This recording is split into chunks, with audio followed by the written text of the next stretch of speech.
नमस्कार, मेरा नाम है रवि। आपका स्वागत करता हूं अर्थवर्धन चैनल में। डीएसपी म्यूचुअल फंड अपना एक नया एनएफओ लॉन्च करने जा रहा है, जो कि है DSP Nifty mid cap 150 quality 50 index fund. ये एनएफओ 18 जुलाई को ओपन हो जाएगा और 29 जुलाई को क्लोज हो जाएगा। ये वीडियो बहुत ही इंटरेस्टिंग रहने वाला है, क्योंकि आपको मिड कैप कैटेगरी में से क्वालिटी 50 स्टॉक्स कौन से हैं वो आपको जानने को मिलेगा। और एक दूसरी इंटरेस्टिंग बात मैं आपको बताता हूँ कि डीएसपी म्यूचुअल फंड के पास यही कैटेगरी का एक ईटीएफ भी है। अब ऐसी क्यों जरूरत पड़ गई कि डीएसपी म्यूचुअल फंड को ईटीएफ होने के बावजूद भी फंड को लॉन्च कर रहे हैं? इसका रीज़न अगर आपको जानना है तो आपको कमेंट में यस लिखना है। जैसे कि हम सबको पता है कि इंडियन शेयर मार्केट 3 हिस्सों में डिवाइडेड है। वो 3 हिस्से हैं, लार्ज कैप, मिड कैप और स्मॉल कैप। टॉप की 100 कंपनीज को हम लार्ज कैप कहते हैं।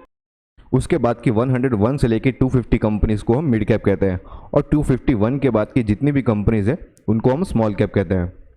अब हमारा यहाँ पर ये वीडियो है मिड कैप कैटेगरी के बारे में। मिड कैप के 150 स्टॉक्स में से मात्र क्वालिटी 50 स्टॉक्स में ही इस फंड में इन्वेस्टमेंट किया जाएगा। इंडेक्स फंड में इन्वेस्टमेंट करने से हमें क्या क्या एडवांटेजेस रहते हैं वो हम समझते हैं। इंडेक्स फंड में मेनली एक्सपेंस रेशियो बहुत ही कम रहता है। एग्जिट लोड 0% के आसपास रहता है।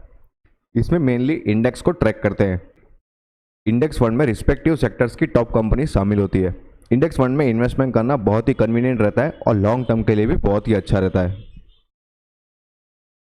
अब मिड के 150 में से क्वालिटी 50 स्टॉक्स जो है जिसमें इस फंड में इन्वेस्टमेंट किया जाएगा वो कौन से हैं वो आप अपनी स्क्रीन में देख सकते हैं।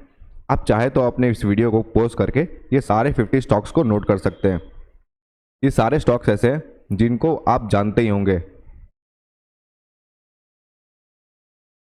इस फंड की इन्वेस्टमेंट स्ट्रेटजी बहुत ही सिंपल है। मिड कैप यूनिवर्स में से क्वालिटी 50 स्टॉक्स में ही इन्वेस्टमेंट किया जाएगा और इंडेक्स को ट्रैक किया जाएगा। अगर इस एनएफओ की बात करें तो ये एनएफओ 18 जुलाई को ओपन हो जाएगा और 29 जुलाई को क्लोज हो जाएगा। इस फंड का बेंचमार्क रहेगा Nifty mid cap 150 quality 50 TRI, और इस फंड का एग्जिट लोड नील रहेगा।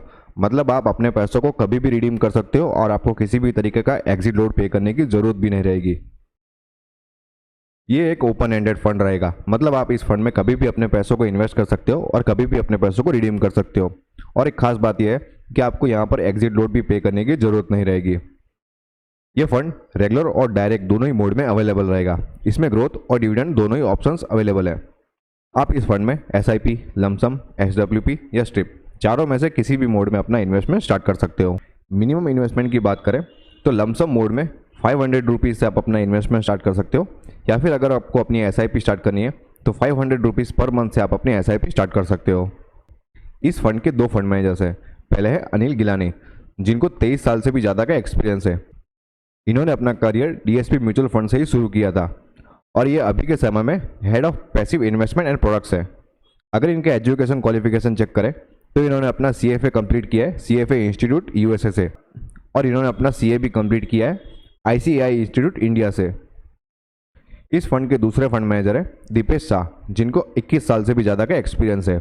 डीएसपी म्यूचुअल फंड को ज्वाइन करने से पहले वे JM Financial, Centrum Broking, IDFC Securities, ICICI Securities और आईआईएफएल कैपिटल प्राइवेट लिमिटेड के साथ में काम कर चुके हैं। अगर इनके एजुकेशन क्वालिफिकेशन चेक करें तो इन्होंने अपना बीकॉम कंप्लीट किया है, एसीए कंप्लीट किया है, और इन्होंने अपना सीएफए लेवल 1 भी क्लियर किया है फ्रॉम सीएफए इंस्टीट्यूट यूएसए से। अब मेरा क्या मानना है इस फंड के बारे में वो मैं आपको बताता हूँ। अगर आपको लॉन्ग टर्म के लिए इन्वेस्टमेंट करना है तो बेशक आप इस फंड में इन्वेस्टमेंट कर सकते हैं। आपका इन्वेस्टमेंट होराइजन कम से कम 5 साल के लिए या फिर उससे ज़्यादा का रखना चाहिए। ये एक इंडेक्स फंड होने के कारण इसमें एक्सपेंस रेशियो बहुत ही कम रहेगा। इसी वजह से ये इन्वेस्टमेंट के लिए एक अच्छा ऑप्शन बन सकता है। अगर आपने ऑलरेडी म्यूचुअल फंड में इन्वेस्टमेंट किया है तो आप इस फंड में इन्वेस्टमेंट करके अपने पोर्टफोलियो को डाइवर्सिफाई कर पाओगे। इस फंड में मात्र 50 स्टॉक्स ही इन्वेस्टमेंट होने के कारण आपका पोर्टफोलियो कॉन्सेंट्रेटेड रहेगा। उसमें भी मिड कैप कैटेगरी के 150 स्टॉक्स में से क्वालिटी 50 स्टॉक्स में इन्वेस्टमेंट किया जाएगा। तो आपको इस फंड में इन्वेस्टमेंट करने के बारे में सोचना चाहिए, या फिर आपको अपने फाइनेंशियल एडवाइजर से एक बार बात कर लेनी चाहिए। अब आप हमारे साथ कनेक्ट हो सकते हैं टेलीग्राम, ट्विटर और इंस्टाग्राम पर। आप हमको किसी भी तरीके का इन्वेस्टमेंट के रिगार्डिंग क्वेश्चन पूछ सकते हैं। हम आपको जितना हो सके उतना जल्दी आंसर देने की कोशिश करेंगे।